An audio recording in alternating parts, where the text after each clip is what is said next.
HB2937 is permissive. It allows local governing bodies with a population of 200,000 or more and with a 2/3 vote of the governing body to prohibit a person from serving on the city council and the county commission at the same time. I renew my motion. Deputy Speaker Johnson renews his motion. Any discussion on the bill? Representative Pearson, you're recognized. Thank you, Speaker. And sponsor, there's confirmation here. One, is this only affecting Montgomery County? Deputy Speaker Johnson.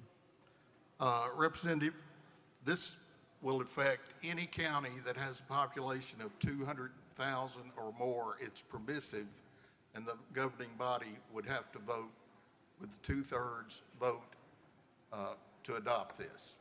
Representative Pearson.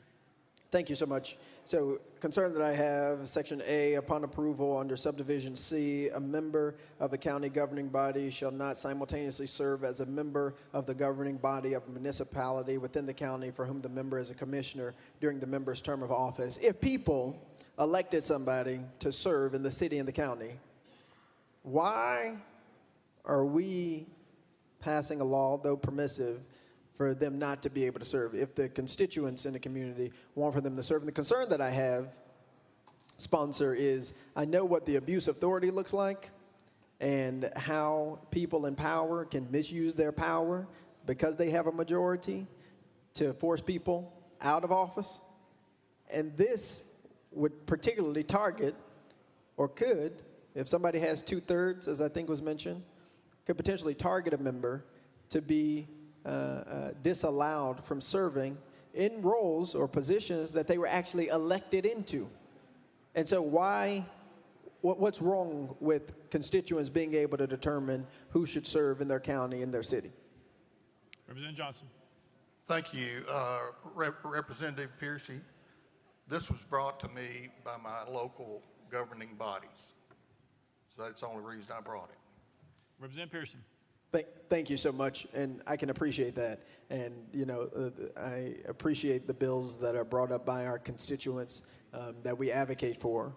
But I think part of what we have to do and the intention that we have when making state law that's going to impact your community, right? It's not just going to impact your constituents. That's all of us, all 95 counties being impacted by this legislation, is we need to be a little bit more critical about the consequences. And so I do not want to deprive our constituents of having the right to elect the people who they believe will best serve them. I disagree a lot with sometimes the people that get elected into those positions, but nevertheless, us choosing or allowing for county commissions to choose who gets on the ballot, I do not think is a wise decision. And that's regardless of the political party of the person or what have you.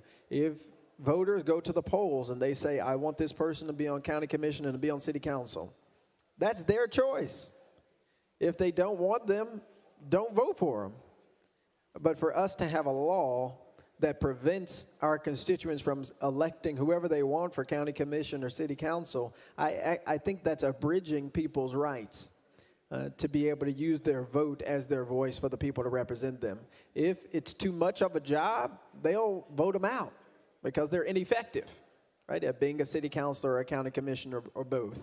But I don't think we should be using our power to then deprive citizens of selecting the folks to represent them, nor allow counties to make that decision for constituencies either, particularly due to the abuses of power that we know are possible and rampant. Thank you for answering the question, sponsor and speaker. Representative Mitchell. Yeah, thank you, Mr. Speaker. Call question on the bill.